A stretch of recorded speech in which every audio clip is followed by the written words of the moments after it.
All right, here we are again, example 2 from the circular motion unit. And before we get started, there's 3 really important just kind of facts that we always want to remember, really for any forces problems, but our circular motion problems even more specifically. So first one is just general to all force problems, and that's the net force and the acceleration vectors are always going to be pointing in the same direction. So whatever direction there's a net force, that's the direction the thing's going to be accelerating. Okay. The second is that we always want to try to, figure out when we set up our problem which way the positive direction is going to be. For our circular motion problems, we're always going to make the positive direction towards the center of the circular motion. Okay, so that's always going to be positive direction.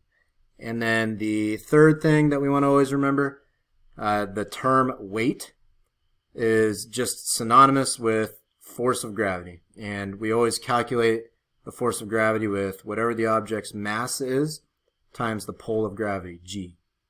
Okay, so we're going to start representing weight with mg here. So let's take a look. We have these red balls that are rolling around this ramp that has a couple different types of circles in it. And we want to take a look at what's going on with the forces.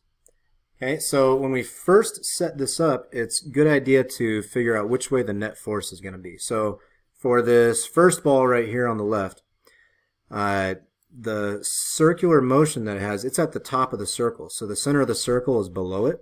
So we know that the net force is going to be straight down, right? Because it has to accelerate towards the center of the circular motion. Now, in contrast to that, we have this second ball right here in the middle. And this is at the bottom of a circular motion. So the center of this circle is up. So for this one, we know that the net force should be going straight up for that second one.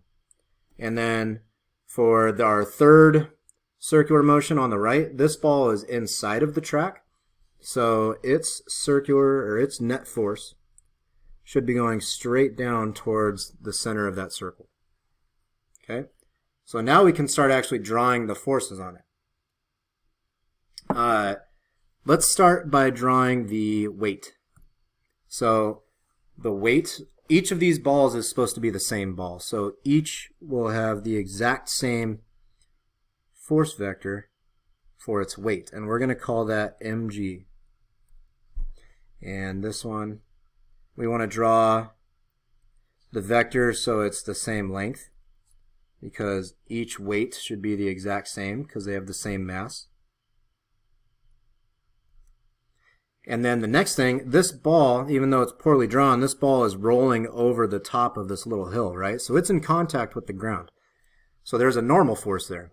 Now the only way we can have a net force going down is if the normal force is actually smaller than what the weight is. Okay, so it would look like that.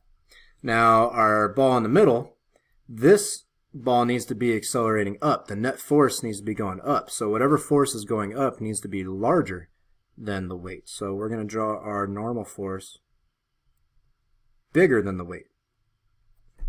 And then our ball in the middle, same thing, there's still a normal force here, but now because the ball is on the inside of the track, if that track wasn't there, the ball would go flying out, right? So this track is actually pushing down on the ball. So there's another force going straight down from the normal force. That track is pushing the ball down.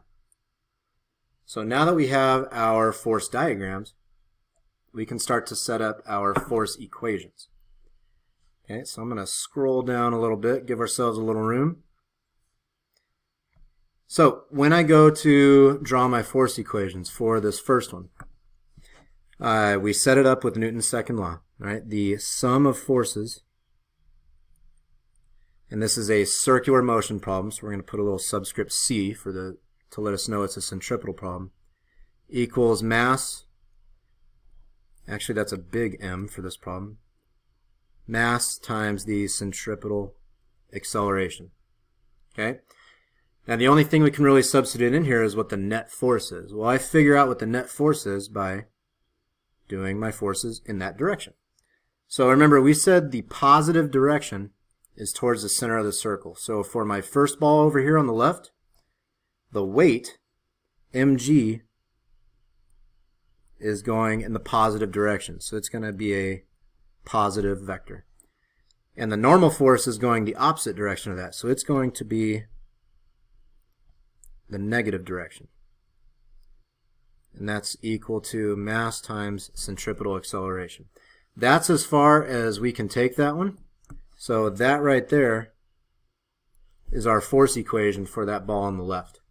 Okay, for the ball in the middle, same process. I have the net force is equal to, in the centripetal direction, is equal to mass times centripetal acceleration. Well, the only big difference here now is, remember, up is now the positive direction, towards the center of that circle. So my normal force is now positive. So I have a positive normal force minus the weight, mg, and now that's equal to mass times the centripetal acceleration. Okay, so now that's my net, or my force equation for that ball in the middle. And when we go to the ball over here on the right, same thing, set it up, Newton's second law.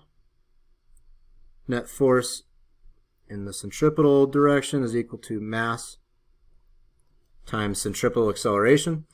And now both these directions, or sorry, both these forces are pointing in the same direction, and they're both pointing towards the center of the circle, so they're both going to be positive.